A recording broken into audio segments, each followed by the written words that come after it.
यूरोपीय संघ की नीति रही है कि अवैध रूप से आ रहे प्रवासियों का यूरोपीय संघ के देश स्वागत करे। ऐसा करने वाले देश जैसे France, Germany, Spain, Sweden, Belgium आदि कहीं न कहीं इसी नीति के कारण दंगों, यौन अपराधों और बढ़ते आतंकवाद का सामना कर रहे हैं। वहीं इस नीति को ना मानने वाले देश जैसे पोलैंड व हंगरी सारे यूरोप में एकमात्र ऐसे देश हैं जहां पर आतंकवाद, यौन अपराध अपने न्यूनतम स्तर पर है। लेकिन यूरोपीय संघ अवैध प्रवासियों को ना स्वीकार करने के लिए पोलैंड और हंगरी को दंड दे रहा है। अब यह प्रश्न किसी भी विवेकवान के मन में आना स्वाभाविक है कि यूरोपीय संघ की क्या व्यवस्था है जो सत्य को अनदेखा कर अपने सदस्य देशों को संकट में डाल रहा है। जब इस प्रश्न का जवाब ढूंढने जाएंगे तो आपको पता चलेगा कि इसका कारण कुछ नहीं बल्कि कुछ बड़े वर्गों द्वारा जानबूझकर किया गया यूरोप का विनाश है।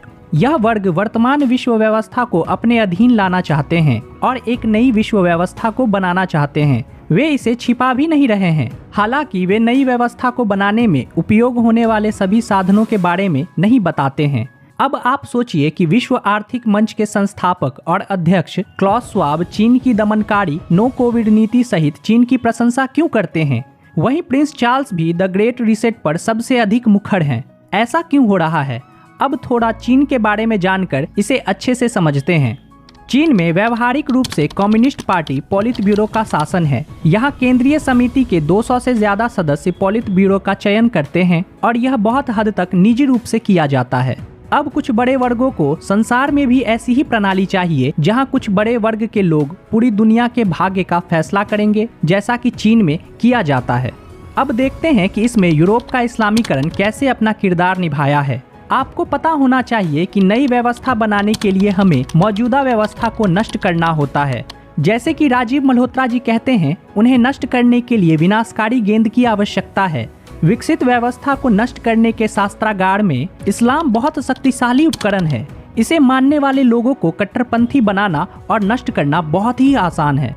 यह कार्य प्रणाली बहुत ही सरल है। यदि आप किसी क्षेत्र पर कब्जा करना चाहते हैं तो लोगों को आतंकित करके विस्थापित करने के लिए क्षेत्र में गुंडों का उपयोग किया जाता है। गुंडों का उपयोग करके आप न केवल उन्हें आतंकित करते हैं बल्कि आपके द्वारा लाए गए गुंडों को हटाने के लिए आप जनता से उनका वोट व धन भी लेते हैं और जनता आपको यह कार्य करने के लिए अपने क्षेत्र पर कब्जा भी दे देती है। यही कार्य अफगानिस्तान व इराक में हुआ, जहां पर आतंकवादियों को भगाने के नाम पर विदेशियों ने पूरे क्षेत्र को कई वर्षों तक युद्ध का मैदान बनाया और आज तक अपने अधीन कर रखा है। संसार में बहुसंख्यक लोगों ने इसे न्यायोचित भी माना व स्वीकार भी किया है। इसी नीति के तहत यूरोप का इस्लामीकरण भी किया जा रहा है और इसी नीति का उपयोग भारत के विरुद्ध भी किया जा रहा है एवं इसी इस्लाम का उपयोग करके मध्य पूर्व को व्यवस्थित रूप से नष्ट कर रहे हैं। ऐसा कैसे हो रहा है? तो मध्य पूर्व में ISIS, तालिबान, अल-कायदा, मुस्लिम ब्रदरहुड और यहाँ तक कि बोको हरम जैसे संगठनों के लिए अनुकूल परिस्थितियाँ बनाई गई हैं। मध्य पूर्व में आतंकवादी मुसलमान अन्य मुसलमानों को मारते हैं, जबकि वही आतंकवादी मुसलमान यूरोप में गैर मुसलमानों को मार रहे हैं। उसी इस्लाम का उपयोग धीरे धीरे भारत का इस्लामीकरण करने के साथ साथ पर्दे के पीछे से तेजी से धर्मांतरण करने के लिए भी किया जा रहा है, ताकि 35% मतदाताओं का धरा बनाया जा सके। यही मतदाता भारत में कांग्रेस पार्टी के लोगों की सरकार बनाएंगे, जो भारत में इन्हीं उच्च वर्गों के अधीन एक राज्य बना देगी।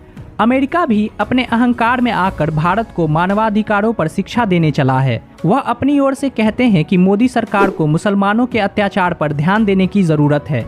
उनका मानना है कि भारत में हो रहे युवा लड़कियों की क्रूर हत्या, कई सार्वजनिक संपत्तियों व हिंदू पूजा स्थलों पर अवैध कब्जा और वक्फ बोर्ड द्वारा भारत के इस्लामीकरण करने का लक्ष्य जैसे कृत्यों पर देशवासियों का ध्यान नहीं जाना चाहिए। यह वही अमेरिका है जहां पर अमेरिकी मूल निवासियों का नरसंहार हुआ। कई देशों पर अमेरिका ने युद्ध छेड़ा और बम बरसाए। इसी नीति के कारण जापान, इराक, सीरिया, वियतनाम जैसे देशों में लाखों लोगों की जान चली गई। यहाँ पर मूल निवासियों का ना सरकार में कोई प्रतिनिधित्व है, ना ही उनका कोई मंदिर बचा है। आपको पता होना चाहिए कि आज के समय में रक्षात्मक होना मूर्खता है। अल्पसंख्यक के नाम पर आतंकवादियों को कभी सहायता नहीं देनी चाहिए। यह आतंकवादी मानवता के दुश्मन है। सभी योग्य व्यक्तियों को समान अवसर देना चाहिए। चीन को देखें, चीन अपने यहाँ अल्पसंख्यकों के साथ क्या क्या करता है, लेकिन इस पर कोई भी देश कुछ नहीं बोलता। इससे समझे कि हमें धर्म की स्थापना के लिए बल व अर्थ का सही उपयोग करना ही होगा। तभी मानवता का कल्याण निश्चित है करोड़ों सूर्य लेकिन सूर्य हैं बस नाम के, जो न दे हमको उजाला वह भला किस काम के। रात भर जलता रहे उस दीप को दीजिए दुआ, सूर्य से वह श्रेष्ठ है सूक्ष्म है तो क्या हुआ। वक्त आने पर मिला ले हाथ जो अंधियार से, संबंध उनका कुछ नहीं है सूर्य के परिवार से।